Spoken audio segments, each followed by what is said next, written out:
Hello guys, आज का जो ये वीडियो है यह एक कॉमन ऑफेंस के बारे में डिस्कस करने जा रहा हूं जो अधिकांशतः पुलिस के द्वारा इन धाराओं का उपयोग किया जाता है। धारा 115(2) साधारण मारपीट,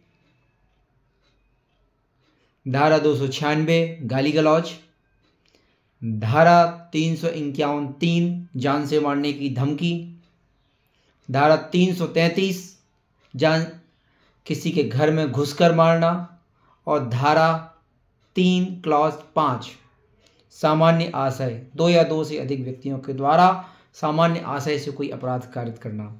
ये धाराएं वो धाराएं हैं जो ज़्यादातर पुलिस और थाना प्रभारी के द्वारा लगाई जाती हैं और इस प्रकार के मुकदमे अधिक मात्रा में हमारे समाज में पाए जाते हैं। तो इन धाराओं के बारे में इसलिए चर्चा करने जा रहे हैं क्योंकि यह पहले 323, 294, 506 बी और 452 और धारा 34 हुआ करती थी।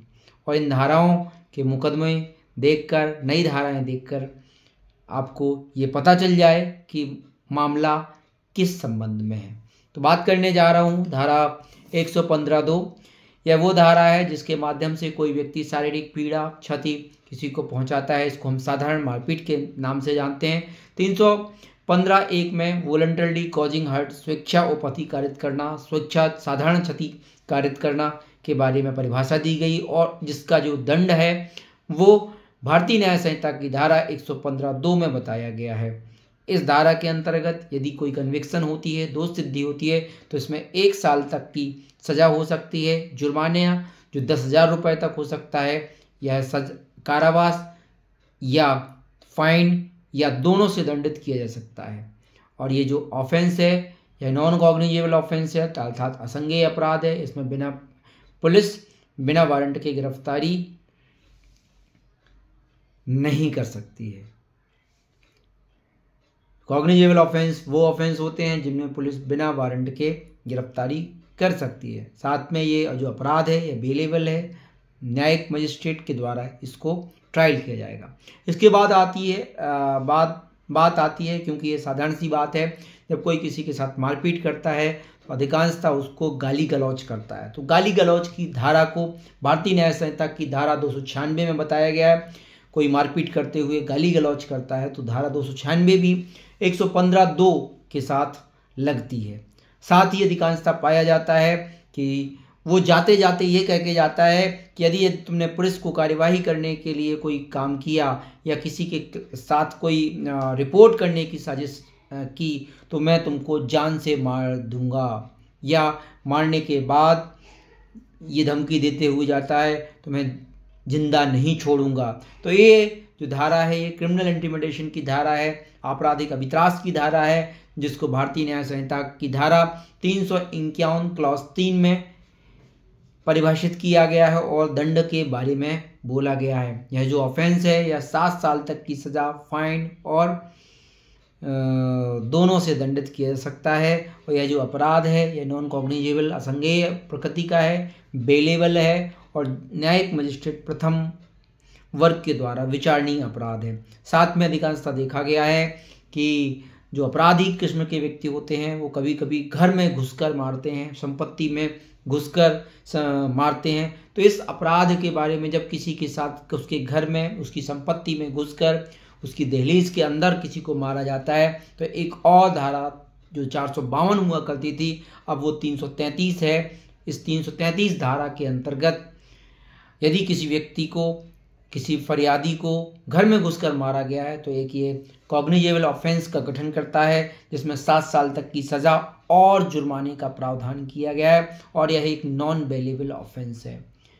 जब यही या अन्य अपराध 2 या 2 से अधिक व्यक्तियों के द्वारा मिलकर किया जाता है तो वहां पर धारा 34 लगाई जाती थी भारतीय दंड संहिता में।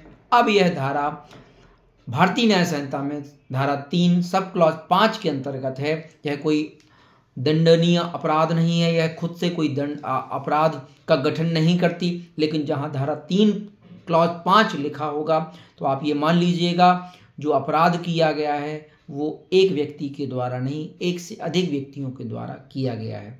तो दो या दो से अधिक व्यक्तियों के द्वारा यदि कोई अपराध किया जाता है सामान्य आशय को अग्रसित करने के लिए, तो धारा 3 सब क्लॉज 5 सामान्य आशय की धारा भी FIR में लेख होगी। तो ये धाराएं आप जब देखेंगे किसी भी, आप चाहे आप वकील हों, चाहे आप सामान्य व्यक्ति हों, यदि ये 115(2), 296, 351 क्लॉज 3, 333 और धारा 3 क्लॉज 5 लगाई गई हैं, तो ये सामूहिकता से आप ध्यान रखिएगा। साधारण मारपीट, गाली गलौज, जान से मारने की धमकी, घर में घुसकर मारा गया है तो 333 लगी है और 3 क्लॉज 5 लिखा है, मतलब यह अपराध 2 या 2 से अधिक व्यक्तियों के द्वारा किया गया है। तो आज का ये जो वीडियो था ये बिल्कुल कॉमन धाराओं के ऊपर 115(2), 296, 351 क्लॉज 3, 333 और 3(5) पर है, जो सामान्यतः अपराध घटित होते रहते हैं। और यह वीडियो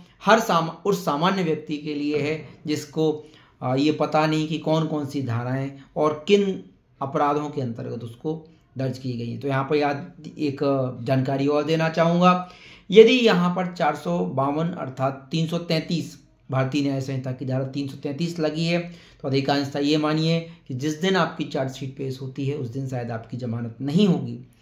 ये अधिकांशतः होता है न्यायिक मजिस्ट्रेटों के न्यायालय में। लेकिन यदि 296, 115(2) और 3(5) ये और 351 क्लॉज 3 लगी हैं, तो आप ये जान लीजिए कि आपकी जैसे ही चार्जशीट पेश होगी तो आपको जमानत के अवसर वहाँ पर प्राप्त होंगे और घबराने की बात नहीं है। ट्रायल के बाद यदि आप अपने आप को दोष सिद्ध होने से बचा लेते हैं और जो फरियादी ने जो घटना दी है उसको ना साबित कर देते हैं आपके एडवोकेट के माध्यम से, तो आप निश्चित ही इस मामले में बरी हो जाते हैं। 115(2) में यदि मेडिकल एग्जामिनेशन और मेडिकल रिपोर्ट आती है तो ऐसी स्थिति में कन्विक्शन के चांसेस भी रहते हैं। तो ये वीडियो था आप लोगों को सामान्य जानकारी के लिए।